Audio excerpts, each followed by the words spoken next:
नमस्कार, आप देख रहे हैं उत्तराखंड का स्पेशल बुलेटिन और मैं आपके साथ सृष्टि चंद। मुख्यमंत्री कैंप कार्यालय देहरादून में नियुक्ति पत्र वितरण कार्यक्रम का आयोजन किया गया, जिसमें मुख्यमंत्री पुष्कर सिंह धामी ने कार्यक्रम में बतौर मुख्य अतिथि शिरकत की। इस अवसर पर मुख्यमंत्री ने उच्च शिक्षा विभाग के तहत 72 असिस्टेंट प्रोफेसर की नौकरियां नियुक्त की हैं, जहां सभी लोगों को नियुक्ति पत्र भी वितरित किए गए हैं। उत्तराखंड लोक सेवा आयोग के माध्यम से अभ्यर्थियों का चयन भी हुआ। मुख्यमंत्री ने सभी चयनित अभ्यर्थियों को बधाई दी और शुभकामनाएं दी।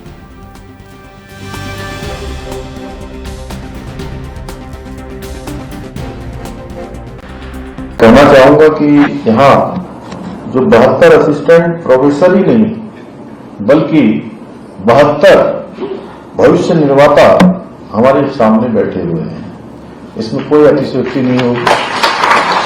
और आज से आप सभी के कंधों पर उत्तराखंड के भविष्य को संवारने की, सुधारने की और भविष्यों को तैयार करने की एक महत्वपूर्ण जिम्मेदारी आ गई है। आपने अभी एक पड़ाव पूरा किया है, यह आपकी शुरुआत हो रही है। पढ़ाई और परिश्रम, आपकी तैयारी, इन सब के बाद एक पड़ाव आपका पूरा हुआ है। आप इसे मंजिल मत समझ लेना। मैं इतना ही कहना चाहूंगा कि ये शुरुआत है, अभी ये अंत नहीं है। आपको पैर रखने की जगह मिल चुकी है। अब आप सबको अपने जीवन के श्रेष्ठ प्रदर्शन से उसको प्रमाणित करने की भी जो है चुनौती आप सबके सामने आ गई है। और मुझे पूरा विश्वास है कि आप सब लोग जो है इस चुनौती को अवश्य स्वीकार करेंगे और इस चुनौती को पार करेंगे। इस अवसर पर मैं आप सभी के उज्जवल भविष्य की कामना करता हूं। मुख्यमंत्री पुष्कर सिंह धामी ने सोमवार को पिथौरागढ़ जिले के गंगोलीहाट हाट कला और सांस्कृतिक संघ गंगोलीहाट के द्वारा आयोजित श्री कृष्ण जन्माष्टमी महोत्सव 2024 के समापन समारोह में भाग लिया। आपको बता दें, मुख्यमंत्री ने श्री कृष्ण जन्माष्टमी महोत्सव के समापन पर दीप प्रज्वलन किया, साथ ही मेले की सांस्कृतिक और सामाजिक महत्वता पर भी प्रकाश डाला। इसके अलावा उन्होंने कहा कि मेला हमारी सांस्कृतिक धरोहर है और नई पीढ़ी को अपनी विरासत से जोड़ने का काम करते हैं। सीएम धामी ने कृष्ण जन्माष्टमी के समापन प्रोग्राम में भी लोक गीतों पर नृत्य किया।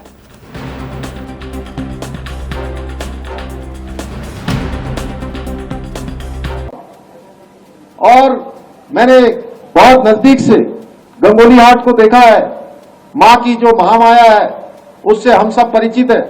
इसके विकास के लिए हम प्रतिबद्ध होकर कार्य कर रहे हैं। हमने गंगोलीहाट को इसी को ध्यान में रखते हुए नगर पंचायत से नगर पालिका बनाने का निर्णय लिया है और हमने अपना वायदा पूरा किया ताकि गंगोलीहाट हमारा इतने लोग दर्शन के लिए आते हैं और आने वाले समय में ये संख्या कम नहीं होने वाली है। मां की कृपा से ये संख्या लगातार बढ़ने वाली है। मैं तो आप सब लोगों से आज ये निवेदन करना चाहता हूं कि ये मां की ताकत है, मां की शक्ति है कि गंगोलीहाट लोग दूर दूर से दर्शन करने आते हैं।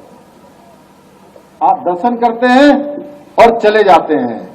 अब हमारी ताकत होनी चाहिए, हमारी शक्ति होनी चाहिए कि वो केवल आकर दर्शन ही न करें बल्कि एक दो दिन यहां आसपास जाकर घूमने भी जाएं, यहां रुकने के लिए भी आए, यहां पर अन्य स्थानों को देखने के लिए भी आए। ये हमारा एक संकल्प होना चाहिए। पूरे विधानसभा क्षेत्रों में सड़कों का निर्माण एवं डामरीकरण का कार्य तेजी से चल रहा है। बेरीनाग और गंगोलीहाट में बहुमंजिला पार्किंग निर्माण के साथ ही गंगोलीहाट बस अड्डे के निर्माण का कार्य भी तीव्र गति से चल रहा है। पेयजल, स्वास्थ्य, शिक्षा के अनेक कार्य यहां पर पूरे किए जा चुके हैं, जिसका लाभ हमारे सभी क्षेत्रवासियों को मिल रहा है। गंगोलीहाट में पीएम आवास योजना के तहत अब तक 1577 पात्र लाभार्थियों को इसका लाभ मिल चुका है। स्वयं सहायता समूह की महिलाओं को सशक्त एवं आत्मनिर्भर बनाते हुए 1481 महिलाओं को अभी तक लखपति दीदी यहां बनाया जा चुका है। हल्द्वानी पहुंचे उत्तराखंड के पूर्व मुख्यमंत्री और कांग्रेस के वरिष्ठ नेता हरीश रावत का स्वराज आश्रम में पार्टी नेताओं और कार्यकर्ताओं ने जोरदार स्वागत किया। इस दौरान नेता प्रतिपक्ष यशपाल आर्य और कांग्रेस विधायक सुमित हृगेश भी मौजूद रहे। मीडिया से बात करते हुए हरीश रावत ने हरियाणा और जम्मू कश्मीर विधानसभा चुनाव में कांग्रेस की जीत का दावा भी किया। उन्होंने भाजपा और गृह मंत्री अमित शाह से पूछा कि नेशनल कॉन्फ्रेंस और कांग्रेस गठबंधन पर आप सवाल खड़े कर रहे हैं। आप भूल गए हैं कि आपने खुद पीडीए से गठबंधन किया, जिसके बाद जम्मू कश्मीर में आतंकवाद भी फैला। हरीश रावत ने फिर से दोहराया कि जम्मू कश्मीर और हरियाणा विधानसभा चुनाव में भाजपा की करारी हार होगी। वहां के लोग हमारे गठबंधन के साथ हैं, कहा।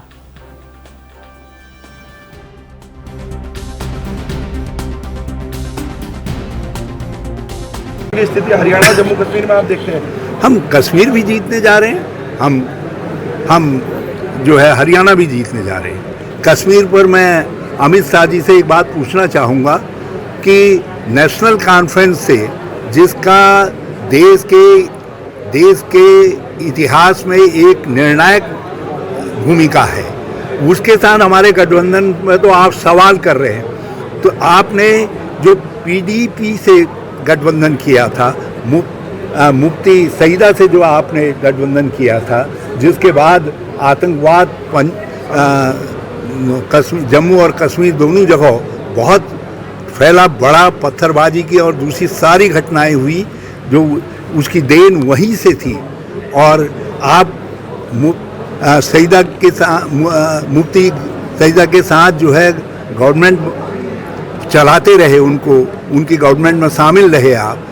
उस समय आपको ये सब प्रश्नों की याद नहीं आई जो प्रश्न आज आप कांग्रेस से पूछ रहे हैं। तो कश्मीर की जनता भी जानती है, देश की जनता भी जानती है, ये जम्मू कश्मीर में भी हारेंगे और हरियाणा में तो ये निश्चित हार की तरफ जा रहे हैं। पूर्व मुख्यमंत्री हरीश रावत ने निकाय चुनाव को लेकर राज्य सरकार पर गंभीर सवाल खड़े किए हैं। उन्होंने कहा कि विधानसभा में बिल पारित होने के बाद प्रवर समिति को भेजना संसदीय परंपराओं की अवमानना है। प्रवर समिति को भेजने से पहले इन्हें नया बिल सदन में पेश करना चाहिए था, क्योंकि सरकार प्रदेश में निकाय चुनाव कराने से डर रही है, उसे हार का डर सता रहा है। हरीश रावत ने कहा कि राज्य सरकार को एक दिन का विशेष सत्र भी बुलाना चाहिए, जल्द से जल्द राज्य में निकाय चुनाव कराने चाहिए।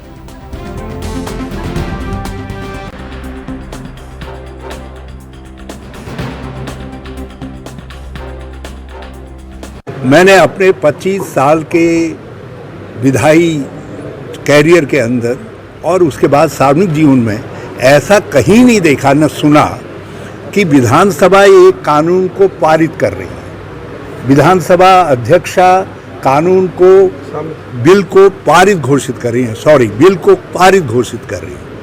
और जब वो पारित घोषित हो जाता है तो फिर उसमें कोई अमेंडमेंट नहीं हो सकता है। उसको प्रवर समिति को भेजने का जो निर्णय है इनका, वो संसदीय परंपराओं की पूरी तरीके से अवमानना है। उसको यदि करना है, प्रवर समिति को भेजना है, तो इनको नए सिरे से बिल पेश करना चाहिए था। और पहला बिल पेश करना चाहिए था पुराने पारित बिल को नलीफाई करने के लिए, और फिर दूसरा बिल पेश करना चाहिए था जिस बिल को पारण के वक्त में ये जो है प्रवर समिति को भेजते। इन्होंने एक पारित विधेयक को प्रवर समिति को भेज करके इन्होंने सारी संसदीय परंपराओं की धज्जियां उड़ाई हैं।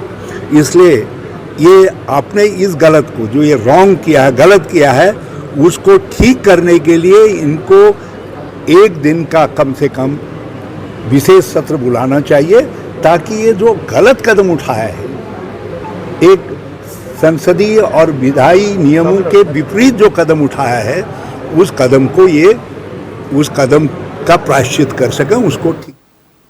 कांग्रेस के वरिष्ठ नेता और पूर्व मुख्यमंत्री हरीश रावत ने हल्द्वानी में कांग्रेस स्वराज आश्रम में कांग्रेस नेताओं और कार्यकर्ताओं के साथ बैठक की। इस दौरान हरीश रावत ने विभिन्न मुद्दों पर खुलकर बात की। हरीश रावत ने निकाय चुनाव को लेकर राज्य सरकार पर गंभीर आरोप लगाए। रावत ने कहा कि सरकार निकाय चुनाव कराने से डर रही है। प्रदेश सरकार को डर है कि पंचायत चुनाव में उनकी करारी हार होगी, जिसकी वजह से धामी सरकार निकाय चुनाव को बार बार टाल रही है।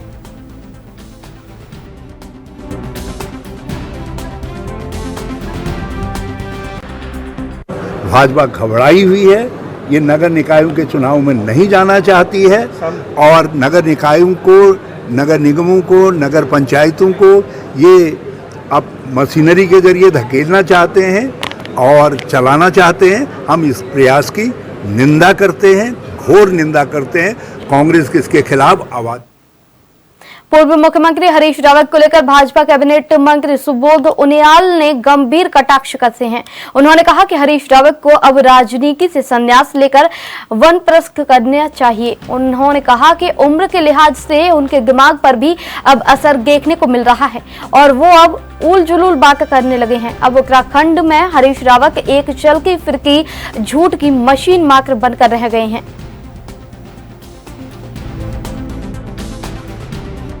हरीश रावत जी के बयान के बारे में मुझे भी जानकारी मिली। बड़ा आश्चर्य हुआ कि हरीश रावत जैसा वरिष्ठ नेता इस तरह की बातें करें। अरे हम लोगों को उन्होंने दोषी बताया, लेकिन ये नहीं बताया कि हम लोगों के छोड़ने के 1 साल बाद तक वो राज्य के मुख्यमंत्री रहे। आखिर क्यों नहीं उन्होंने गैरसैंण में फैसला लिया?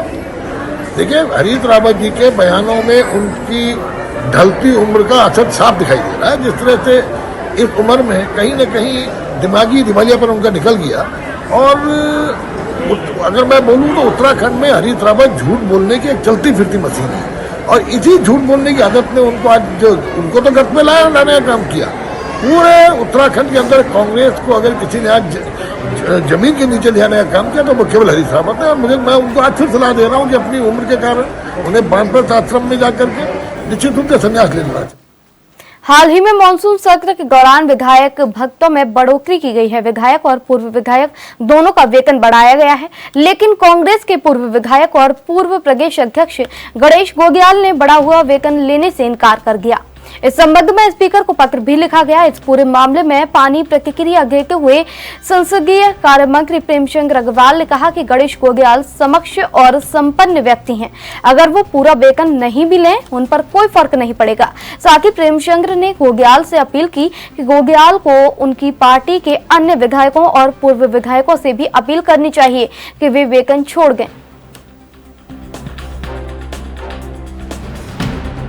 वेतन को नहीं दूंगा और विधानसभा अध्यक्ष को उन्होंने एक पत्र भी लिखा है।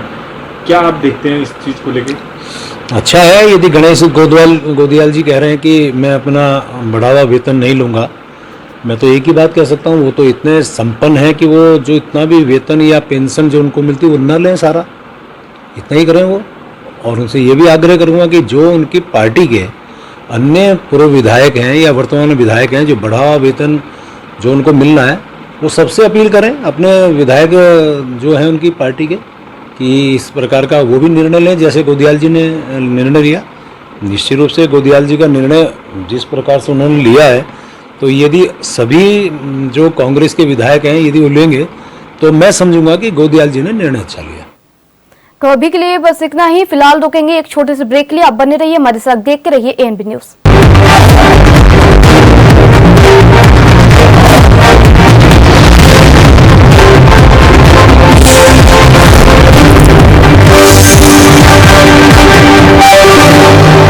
ब्रेक के बाद एक बार फिर से आप सभी का स्वागत है।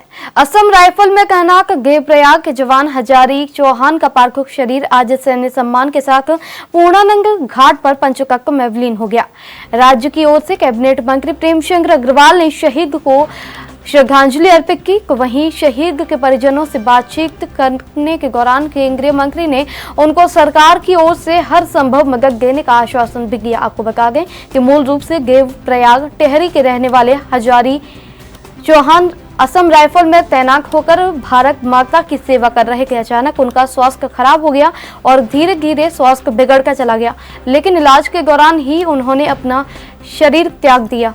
ये खबर मिलने के बाद उनके परिजनों में कोहराम मच गया और परिवार वालों को सनसनी फैल गई। पूरे क्षेत्र में इस दौरान शोक का माहौल है।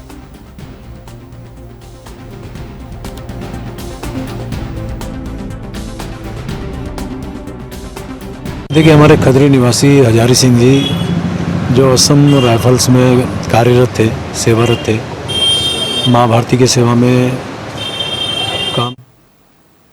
कांग्रेस के अंदर समय समय पर कुछ न कुछ ऐसा जरूर सामने आता रहता है जिसकी वजह से साफ नजर आता है कांग्रेस के अंदर सब कुछ ठीक नहीं चल रहा।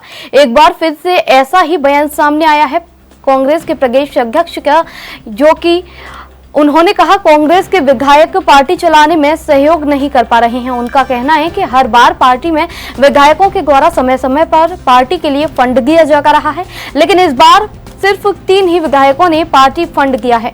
तो वहीं जब ये बात कांग्रेस के वरिष्ठ विधायक प्रीतम सिंह से पूछी गई, उन्होंने कहा मुझे इस बारे में कोई जानकारी नहीं है। अगर प्रदेश अध्यक्ष हमसे कहते हैं हम जरूर पार्टी के लिए फंड देंगे, वैसे भी हम समय समय पर पार्टी के लिए फंड देते रहते हैं। बात भी सामने आ रही है कि कांग्रेस के विधायक जो है वो संगठन का सहयोग नहीं कर रहे हैं पैसे के मामले में। कहीं 2-3 विधायकों को छोड़कर बाकियों ने पैसा ही नहीं दिया है कि पार्टी संगठन कैसे चले। सहयोग करने वाली जो स्थिति होती है वो करने को भी आपके कांग्रेस के विधायक तैयार नहीं है। देखिए, मैं अभी कभी पर जो है कहीं पर भी इस तरह की कोई बात आई नहीं है, और प्रदेश अध्यक्ष द्वारा कभी भी किसी विधायक से मुझे नहीं लगता कोई बात कही गई है।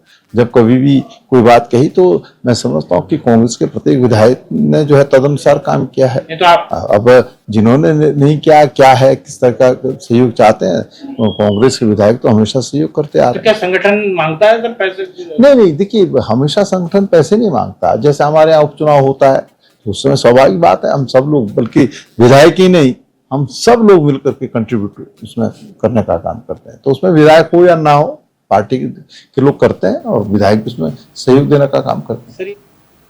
केदारनाथ मंदिर को लेकर एक बार फिर से सियासत शुरू हो चुकी है। कांग्रेस के पूर्व प्रदेश अध्यक्ष और वरिष्ठ नेता गणेश गोगयाल ने सरकार को एक बार फिर से सुझाव दिए हैं।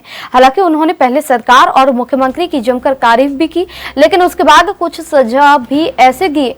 मामला पूरा दिल्ली में स्थापित हो रहे केदारनाथ मंदिर और उसके ट्रस्ट को लेकर है। दरअसल इस मुद्दे को लेकर पहले भी सरकार को काफी परेशानियां झेलनी पड़ी थी। उत्तराखंड सरकार ने ट्रस्ट से आग्रह किया था कि वो केदारनाथ के नाम से दिल्ली में मंदिर न बनवाएं। सरकार का ये दबाव काम में भी आया और ट्रस्ट ने मंदिर निर्माण से अपना हाथ पीछे खींच लिया। लेकिन कांग्रेस नेता एक बार फिर इस पर 3 सवाल सुझाव के रूप में सरकार से किए हैं। दिल्ली में बन रहे केदारनाथ मंदिर के ट्रस्ट ने, उस समिति ने जिसका नाम की केदारनाथ धाम ट्रस्ट है, एक पत्र सोशल मीडिया में डाला है जिसमें उन्होंने ये कहा है कि हम इस मंदिर का निर्माण अब नहीं कर रहे हैं, और उन्होंने ये कहा है कि इस संस्था को भी हम भंग कर रहे हैं। मैं ये समझता हूं कि हमने ये उम्मीद की थी माननीय मुख्यमंत्री जी से कि माननीय मुख्यमंत्री जी इस भूल को स्वीकार करें, लेकिन मुख्यमंत्री जी चूंकि उनकी प्रतिष्ठा है और उनकी प्रतिष्ठा से हमारे उत्तराखंड की प्रतिष्ठा भी जुड़ी है, राजनीतिक लड़ाई अलग बात है, लेकिन फिर भी माननीय मुख्यमंत्री जी को हम विवश नहीं करना चाहते कि माननीय मुख्यमंत्री जी इसको सार्वजनिक रूप से कहें कि ये मेरी भूल है, मैं माफी चाहता हूं, क्योंकि उनकी इस प्रतिष्ठा के साथ हमारी प्रतिष्ठा भी जुड़ी है, प्रदेश की प्रतिष्ठा जुड़ी है। लेकिन ये निश्चित है कि हमने ये कहा था कि माननीय मुख्यमंत्री जी, आप अपने प्रभाव का उपयोग करके, आप अपने प्रभाव का प्रयोग कर उस संस्था को इस काम को यहीं पर स्थगित करने के लिए कहें, और केदारनाथ धाम ट्रस्ट से कोई संस्था स्थापित नहीं होनी चाहिए। तो निश्चित रूप में ये उन सब लोगों की जीत है, उनका ये कहना, उस समिति का ये कहना कि हमने इसको रोक दिया और ये संस्था भी हम भंग कर रहे हैं, ये उन सब लोगों की जीत है जो वहां पर केदारनाथ धाम मंदिर बनने से, संस्था बनने से और उत्तराखंड के मुख्यमंत्री जी के द्वारा वहां जाकर उस कार्यक्रम में शिरकत करने से और उसका प्रचार प्रसार करने से आहत थे। ये उन सब लोगों की जीत है। माननीय मुख्यमंत्री जी, ये अच्छी बात है कि आपका प्रभाव है और आपका प्रभाव ही हमारी ताकत है। निश्चित रूप में आपने अपने प्रभाव का उपयोग करके जो ये डिसॉल्व करने का पत्र ये जारी हुआ है, ये आपके प्रभाव के बिना नहीं हो सकता, ये आपका प्रभाव है। और मैंने पहले ही कहा कि आपका प्रभाव ही हमारी ताकत है, उत्तराखंड की ताकत है। मैं आपसे अब एक गुजारिश करना चाहता हूं इस मामले में कि अब 3 काम रह गए हैं इस मामले में। जब तक ये 3 काम नहीं होते तब तक ये पूरा ऑपरेशन अधूरा है। और ये 3 काम है। नंबर 1 कि केदारनाथ धाम नाम से जो भी पैसा उस संस्था में आया है वो पूरा का पूरा पैसा बद्रीनाथ केदारनाथ मंदिर समिति को ट्रांसफर हो। नंबर 1 बात। नंबर 2 बात कि जो केदार शिला केदारनाथ से ले जाई गई और वहां पर उस केदार शिला को वहां पर शिलान्यास में उपयोग किया गया, ससम्मान उस केदार शिला को वापस केदारनाथ में स्थापित किया जाए, वापस लाया जाए। नंबर 2 और नंबर 3 कि जो भी वो जमीन केदारनाथ धाम ट्रस्ट के नाम से दिल्ली में है, वह जमीन वह भूमि श्री बद्रीनाथ केदारनाथ मंदिर समिति को हस्तांतरित हो, उनके नाम दर्ज हो, बद्रीनाथ केदारनाथ मंदिर समिति के नाम वो जमीन दर्ज हो।